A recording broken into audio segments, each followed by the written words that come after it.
Hello, good evening my dears. എൻ്റെ പ്രിയപ്പെട്ടവരുടെ ഒരു ലവിനെ കുറിച്ചാണ് ഞാൻ ഇന്ന് ഈ ഒരു ഏഞ്ചൽ കാർഡിനോട് ചോദിക്കുന്നത്.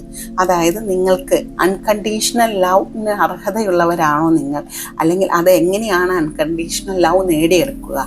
ഇതാണ് നമ്മൾ ഏഞ്ചൽ കാർഡിനോട് ചോദിക്കുന്നത്. നമ്മളൊരു 1 കാർഡ് സ്പ്രെഡിലാണ് ഈ രണ്ടിനും ഉള്ള ഉത്തരം നമുക്ക് കിട്ടുന്നതായിരിക്കും കേട്ടോ. കാരണം ഏഞ്ചൽസ് നമുക്ക് ഉത്തരം നൽകുന്നതായിരിക്കും. കാരണം നിങ്ങൾക്കൊരു അൺകണ്ടീഷണലി ആയിട്ടുള്ള ഒരു ലവിനുള്ള കിട്ടാനുള്ള യോഗമുള്ളവരാണോ, അല്ലെങ്കിൽ എങ്ങനെയാണ് ആ ഒരു അൺകണ്ടീഷണൽ ലവ് നേടിയെടുക്കേണ്ടത്, ഇതാണ് നമ്മൾ ആ ഒരു ഇൻറ്റൻഷനാണ് നമ്മൾ കൊടുക്കുന്നത്.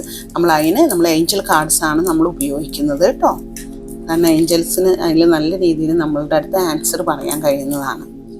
കോംപ്രമൈസ് എന്നുള്ളതാണ് നമുക്ക് കാർഡ് കാണിച്ചു തന്നിട്ടുള്ളത്. അതായത് നമ്മുടെ റിലേഷൻഷിപ്പിൽ നമ്മൾ ചെറിയ ചെറിയ ചില കാര്യങ്ങൾക്ക് വിട്ടുവീഴ്ചകൾ ചെയ്തു കഴിഞ്ഞാൽ നമുക്ക് ധാരാളമായിട്ടുള്ള സ്നേഹം ലഭിക്കാൻ ഉള്ള ഭാഗ്യം ലഭിക്കും. കാരണം നമ്മൾ ഈ എല്ലാത്തിനും പിടിവാശി മിക്ക ആളുകളും ഉണ്ട്. അതായത് ആ ഒരു റിലേഷൻഷിപ്പിൽ അവർ ഒട്ടും കോംപ്രമൈസ് ചെയ്യാൻ തയ്യാറാവില്ല. അപ്പോഴാണ് ഈ ബ്രേക്കപ്സും കാര്യങ്ങളൊക്കെ വരുന്നത്. സോ നമ്മളുടെ റിലേഷൻഷിപ്പ് വളരെ നല്ല രീതിയിൽ ഡീപ്പായി പോകാനും നമുക്ക് നമ്മുടെ പാർട്ട്ണറിൽ നിന്ന് അത്രയും അൺലിമിറ്റഡ് ആയിട്ടുള്ള സ്നേഹം കിട്ടാനും നമ്മൾ ചില വിട്ടുവീഴ്ചകൾ, കാരണം ഏഞ്ചൽ അത് വളരെ ഹാപ്പിയോട് കൂടിയിട്ടാണ് ആ ഒരു കോംപ്രമൈസ് എന്നുള്ളൊരു സംഭവം ഏഞ്ചൽ കാണിച്ചു തരുന്നത്. അപ്പോൾ നമ്മൾ ഹാപ്പിയോട് നമ്മളുടെ റിലേഷൻഷിപ്പ് വളരെ നല്ല രീതിയിൽ പോകാൻ നമ്മൾ ചില വിട്ടുവീഴ്ചകൾ നടത്തുക.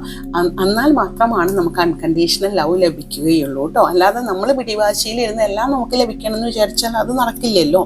അപ്പം നമ്മൾ കോംപ്രമൈസിന് തയ്യാറാവുക കേട്ടോ. അപ്പോൾ ഇതാണ് നല്ലൊരു കാർഡാണ് നമുക്ക് ഏഞ്ചൽസ് കാണിച്ചു തന്നിട്ടുള്ളത് കേട്ടോ.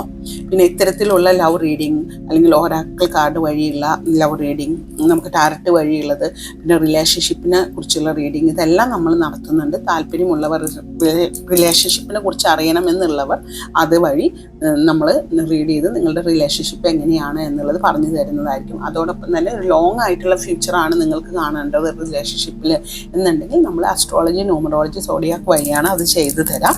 നമ്മൾ ഈ ചെയ്യുന്നതിന് നമുക്കൊരു ഫീസ് ഉള്ളതായിരിക്കും കേട്ടോ. Thank you all.